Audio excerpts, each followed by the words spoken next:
Medo de altura, medo de lugar fechado, medo de falar em público, medo de ficar sozinho, medo de mudança, medo de dirigir, medo e mais medo.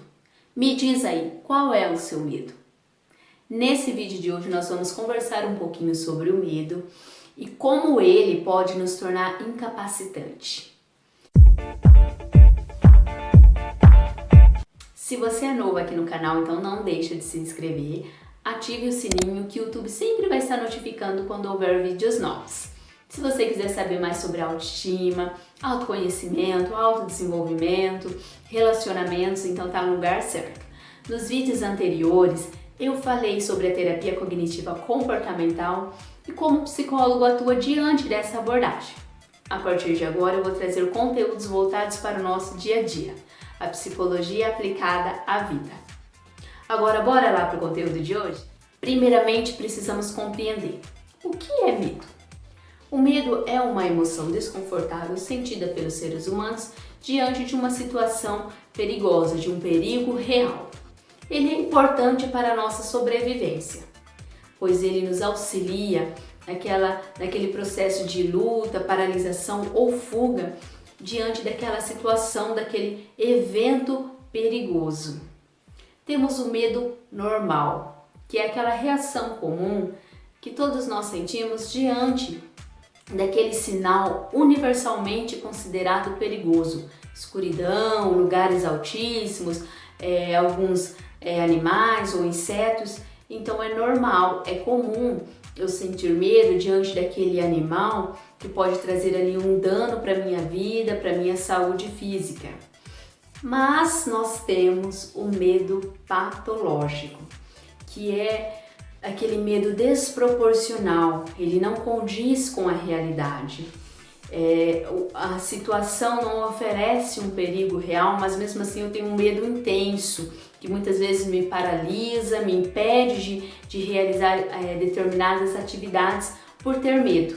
E esse é um medo muito perigoso, porque ele traz sofrimento, muito sofrimento emocional, faz com que a pessoa ali perde muitas oportunidades na vida, e às vezes é causado por algum trauma, causado por algum pensamento disfuncional, porque nós sabemos que na nossa mente passa milhões e milhões de pensamentos, e algumas pessoas têm pensamentos disfuncionais, que pode gerar aquele medo enorme, aquele medo que não condiz com a realidade e que vai paralisar essa pessoa. Vamos interagir um pouquinho para a gente compreender melhor? Então esse é um vídeo que nós vamos interagir do começo ao fim. Eu vou fazer algumas perguntas e vocês vão respondendo ali, tá? Nos comentários, vão colocar a resposta de vocês. Primeira pergunta, qual é o seu maior medo? Todos nós, temos medo de algo, mas qual é o seu maior medo? Eu, por exemplo, eu tinha muito medo de dirigir, medo de falar em público também, de pavor, só de pensar em falar em público, nossa, não conseguia nem dormir direito. Mas com o passar do tempo, consigo falar em público, consigo dirigir, apesar de com muito receio, mas consigo. E eu percebi que esses medos que eu tinha não eram tão perigosos assim. E você, qual o seu maior medo? Deixa aí nos comentários. Segunda pergunta, quais consequências negativas esse medo te causa? Que oportunidades você está perdendo por causa desse sentimento que você tem, desse medo? Eu, por ter medo de dirigir, diante daquele objeto fóbico que era o carro, eu evitava ao máximo. Ia a pé, ia de ônibus, ia de carona ou não ia. Então eu perdi ali várias às vezes eventos, tinha oportunidades que deixava passar pelo simples medo de dirigir. E você? Que oportunidades você está perdendo? Terceira pergunta. Quais comportamentos você tem por causa desse medo?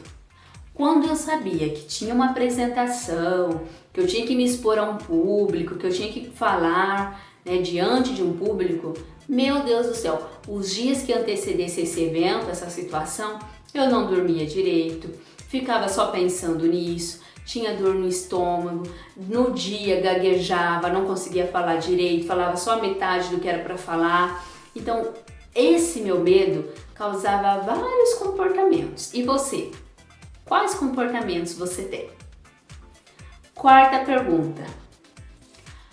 Quais são os sentimentos que esse medo causa em você? Que emoção ele causa? Tristeza, raiva, frustração, insegurança, ansiedade? Diz aí, coloca aí nos comentários. E quinta e última pergunta. Que pensamentos você tem diante do seu medo? Que pensamentos o seu medo te causa? Eu, por exemplo, tinha pensamentos: eles vão rir de mim, eu não vou conseguir, eu não sou capaz, vou falar tudo errado, eu vou bater, é muito difícil. Então eu tinha vários pensamentos disfuncionais e que alimentavam esse meu medo. A gente precisa se conhecer, isso é essencial, né? O autoconhecimento nos permite muitas vezes a conhecer ali as nossas emoções, a controlar os nossos comportamentos. Então, quando a gente passa a monitorar, a identificar esses pensamentos, a gente consegue ter mais controle ali no nosso comportamento. Eu posso ter um sonho de ser uma empreendedora, né, de sucesso, uma grande empreendedora. Mas se eu tenho como comportamento sempre fazer as mesmas coisas, manter ali aquela minha rotina, não sair daquela zona de conforto, não me arriscar, né? Às vezes eu tenho esse comportamento e por causa de algumas emoções de tristeza, insegurança, ansiedade, né, frustração. E por que eu tenho essas emoções? Porque vem lá aqueles pensamentos de que eu não vou conseguir, que é muito difícil para mim, que eu não sou capaz. Então, os nossos pensamentos vão influenciar, sim, como eu já falei nos vídeos anteriores, as nossas emoções e os nossos comportamentos. Para eu ser uma grande empreendedora, muitas vezes eu tenho que saber o que está incapacitando de eu chegar até lá. Será que são os pensamentos disfuncionais que está ali alimentando aquele medo e que me deixa ali, me impede de fazer determinadas atividades? Já dizia aquela frase, acho que é de Albert Einstein, loucura é fazer todo dia as mesmas coisas e esperar um resultado diferente. Então, muitas vezes, aquele medo de mudança, né, aquele medo nos impede de realizar diversas atividades. Então, busque o autoconhecimento, se permite conhecer melhor, trabalhe os seus pensamentos, identifica eles, monitore esses pensamentos e comece a se perguntar: o meu medo, ele é normal ou patológico? Esse medo que eu tenho, ele condiz com a realidade ou será que ele é desproporcional diante da situação do objeto? Não esqueça de deixar o seu like, né? O seu feedback, ele é muito importante para o crescimento do canal, nos incentiva a estar sempre vindo aqui e trazer conteúdos novos e conteúdos que auxiliam, né, o seu desenvolvimento, a sua autoestima e o seu autoconhecimento. Beijos e até um próximo vídeo.